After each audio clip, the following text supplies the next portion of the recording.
નમસ્કાર મિત્રો.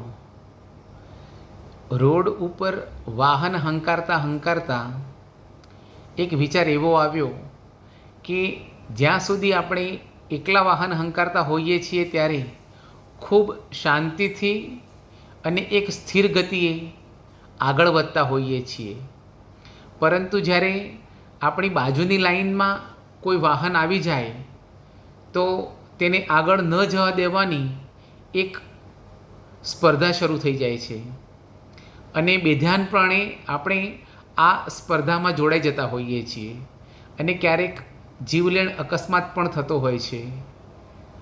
આપણા જીવનમાં જ પણ આપણે કોઈની સાથે ન જોડાવવી જોઈએ તેવું નથી, પરંતુ આપણે જ્યારે પણ કોઈની સાથે જોડાઈએ છીએ અને થોડોક જ સમય એ સંબંધ આગળ વધે કે તરત જ એક સ્પર્ધા શરૂ થઈ જતી હોય છે કે આ મિત્ર કરતાં હું આગળ નીકળી જાઉં અને બીજા મિત્રને એવું લાગે કે હું આ મિત્ર કરતાં આગળ નીકળી જાઉં અને જુદા જુદા ષડયંત્રો રચાય છે.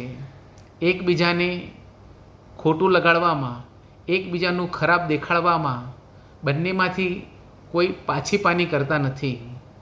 તો આવી વખતે આપણને એવું લાગે કે સાથે ચાલવા કરતાં એકલા ચાલવામાં જ સાચી પ્રગતિ છે. જ્યારે તમે કોઈની સાથે ચાલો છો તો તમને ખબર પણ નથી હોતી અને તમારો બીજો સ્પર્ધક તમે ઊભો કરી દેતા હો છો. તો જીવનમાં જ્યારે પણ આપણે એકલા ચાલીશું તો ખૂબ સારી રીતે જીવન જીવી શકીશું. આપણી પ્રગતિની કે આપણી સુખ સાહેબીની સરખામણી આપણે કોઈની સાથે કરતા નથી તો ખૂબ જ શાંતિપૂર્વકનું જીવન જીવીએ છીએ. તો હંમેશા ભલે બધાની સાથે ચાલો, પરંતુ ક્યાંય અજાણપણે કોઈની સાથે સ્પર્ધામાં ના ઉતરી પડીએ અને ક્યારેય કોઈના સુખી જીવનની પણ સરખામણી કરી દુઃખી ન થઈએ તો આપણું જીવન ખૂબ સારું પસાર થાય તેવું મારું માનવું છે.